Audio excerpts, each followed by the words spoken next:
gunung dihantam banjir, Kan'an mati sampai sekarang.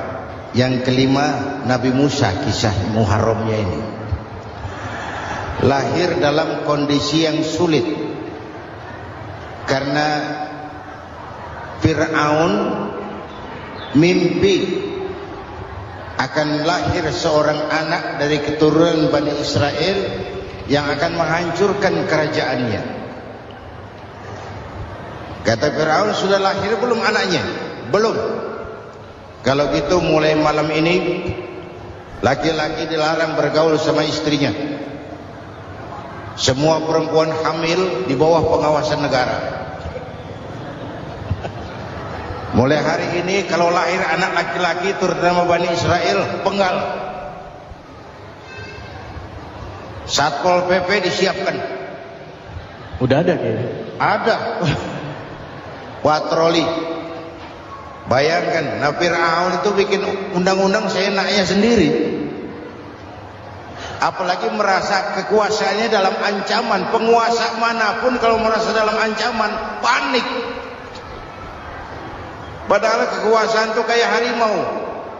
Makin lama ditaiki, makin sulit turun. Kenapa? Karena macannya makin lapar. Naik terus capek, turun dimakan harimau. Serba sulit. Saudara-saudara, kalau kita mau belajar dari Pak Harto, saya melihat kekurangan Pak Harto cuma satu, terlambat berhenti.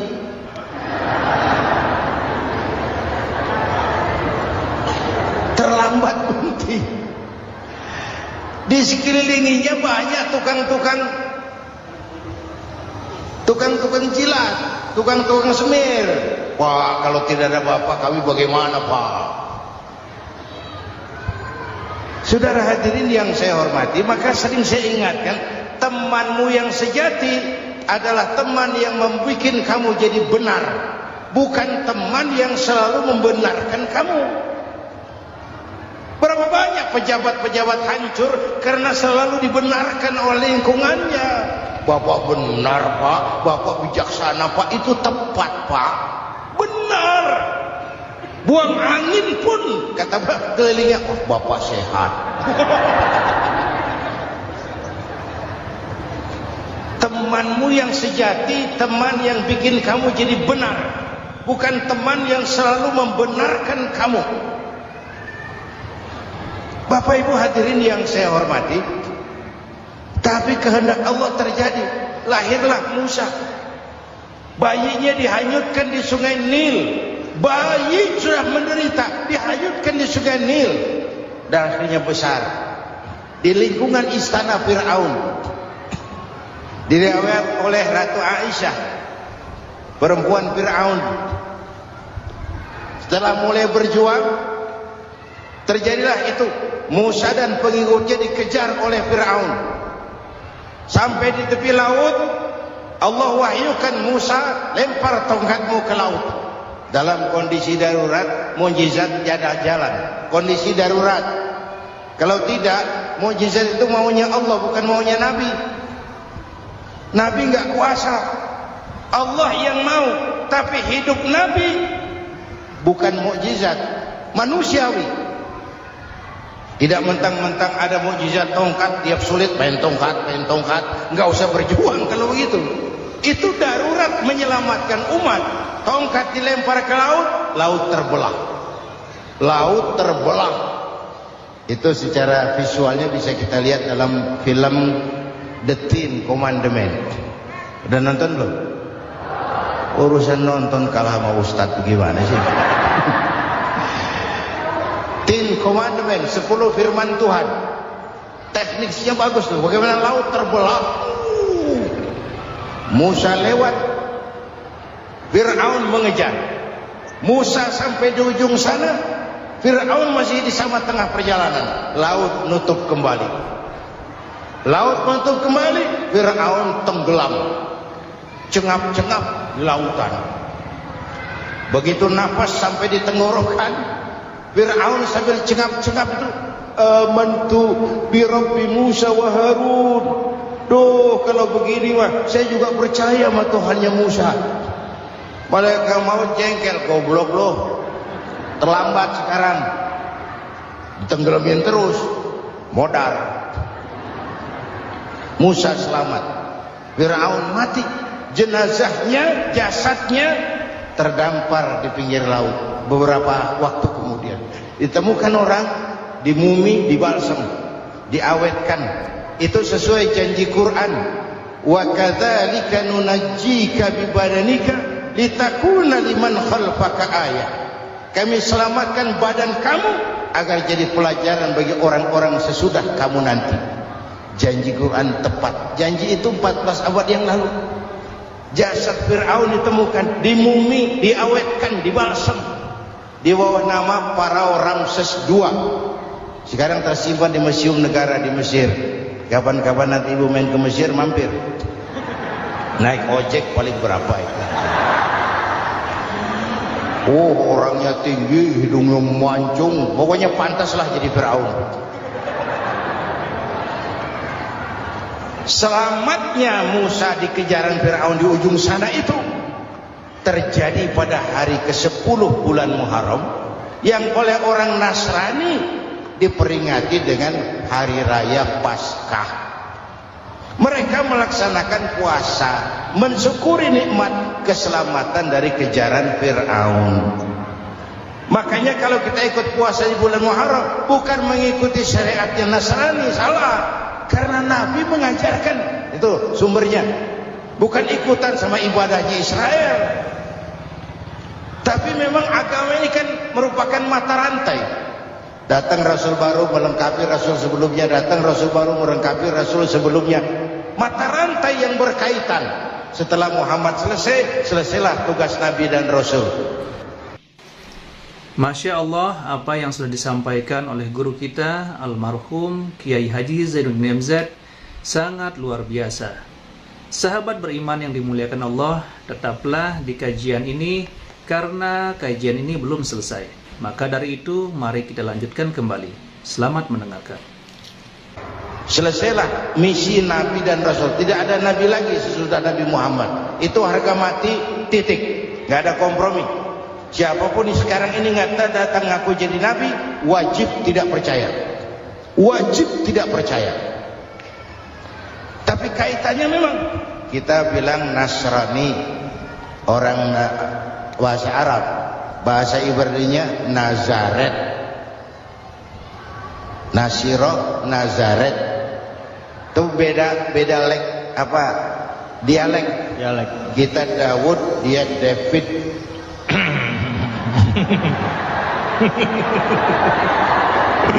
Ibrani. Kita Ali, dia Alek. Kita Sulaiman, dia Solomon. Kita Camat, dia Comot. Ini yang ngomong ini comot semua. Ini dia. Bapak dan Ibu jamaah yang saya cintai, pertanyaan pertama, hijrah qalbiyah. Ada hijrah badaniyah, hijrah fisik yang dilakukan Nabi dan sahabat dari Mekah ke Madinah. Itu hijrah badaniyah. Ada hijrah qalbiyah, hijrah hati. Dan ini yang kita perlukan sekarang. Karena refleksinya akan membias kepada alur kehidupan. Kalau hati kita mau berhijrah, fisik akan mengikuti. Hijrah dari tempat, dari malas ibadah menjadi rajin ibadah. Hijrah dari maksiat kepada yang ma'ruf, dari berpecah belah menjadi bersatu.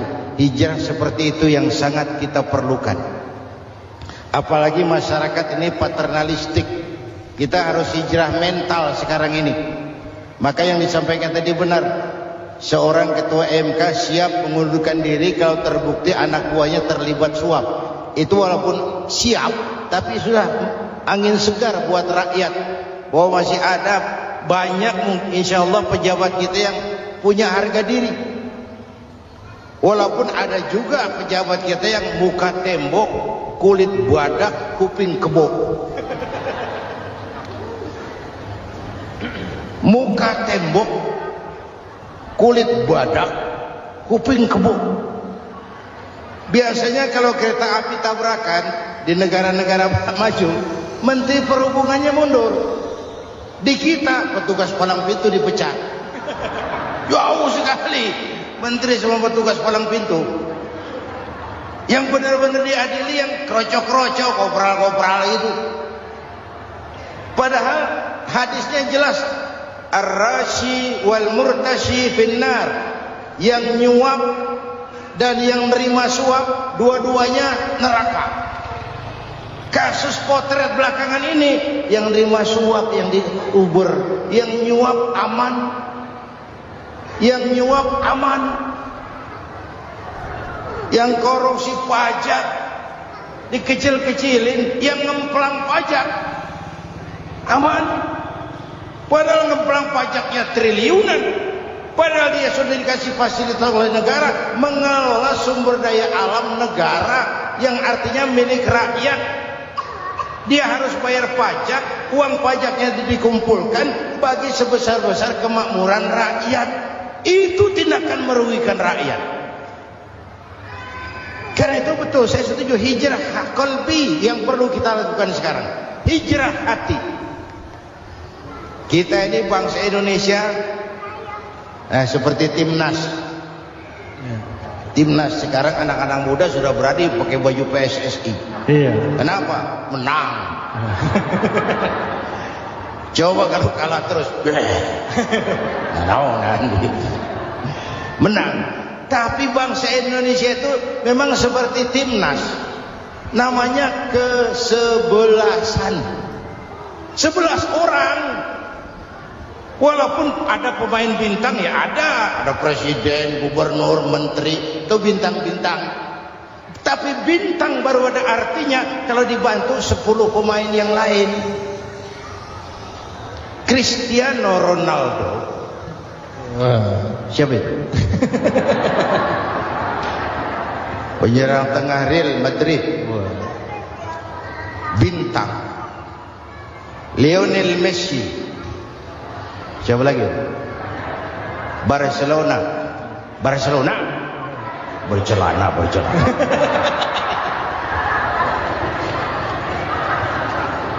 Michael Rooney, bintang Manchester United. Ronaldo baru bintang, Messi baru bintang kalau ada 10 pemain yang lain. Bagaimanapun hebatnya Cristiano Ronaldo, kalau sendirian lawan satu kesebelasan, babak belur. Itulah kita, bangsa Indonesia. Kita satu kesebelasan, harus saling memperkuat. Ada bangsa kita yang jadi jaksa, ada yang jadi hakim, ada yang jadi polisi. Itu posisi penyerang tengah, kiri luar, kanan dalam, back, striker, kiper, posisi. Tapi sadar kita satu kesebelasan, Bung. Jangan bikin gol ke gawang sendiri. Kalau punya bola bagus, operan dong sama temannya. Yang bisa menciptakan gol, operan. Ada yang jadi pengusaha besar, bagus boleh. Punya untung besar, operan. Kasih masjid, kasih pesantren, operan. Ini kesebelasan kita kalau punya bola pelitnya setengah mati, nggak mau ngoper. Bawa sendiri, mending bikin gol, enggak. Kita ini satu kesebelasan, satu sama lain harus saling memperkuat. Bahwa ada penyerang tengah kiri itu si posisi. Tapi kalau memang peluang memungkinkan, ayo dong operan. Saya iri sama kesebelasan Nasrani di Indonesia. Mereka kalau punya bola operannya cakep. Gereja cepat selesai, rumah sakit Kristen cepat selesai. Kenapa? Operannya bagus. Kita ini kalau punya bola mau sendiri, nggak mau ngoper. Maka masjid nggak selesai-selesai, madrasah banyak yang bocor, rumah sakit Islam kalah bersaing. Kenapa? Operannya berat. Ayo menyadari kita ini timnas, satu kesebelasan. Jangan menjegal kawan seiring, kawan sendiri dijegal. Sudah musuh terlalu kuat, gawang sendiri dijebol. Akhirnya terbalik kita ini. Ujian terberat telah diberikan Allah kepada para anbiya, Ya. kemudian para aulia, kemudian para ulama. Summal amsal fal amsal, ke bawah dan ke bawah, diuji setiap orang menurut kekuatannya berpegang kepada agama. Ya. Kalau karena anak Melayu bilang, kalau takut dengan ombak, jangan berumah di tepi pantai. Iya. Kalau takut diterjang ombak, jangan berumah di tepi pantai. Kata ibu tadi, mau jadi pohon tinggi harus berani ketiup angin. Makin tinggi pohonnya, makin keras anginnya. Takut angin, jangan jadi pohon tinggi, jadilah rumput. Enggak ditiup angin, tapi diinjak kebo. Apa yang enggak ada risikonya? Apa yang enggak ada risikonya? Semua nabi ada yang dihantam kekuasaan yang arogansi. Ibrahim berhadapan dengan Namrud. Musa berhadapan dengan Fir'aun. Ada yang diuji dengan berhadapan umat yang sangat kurang ajar. Ada yang diuji dengan gosip yang dahsyat. Nabi Yusuf digosipi sama Zulaikha itu. Nabi Yusuf Nabi Yusuf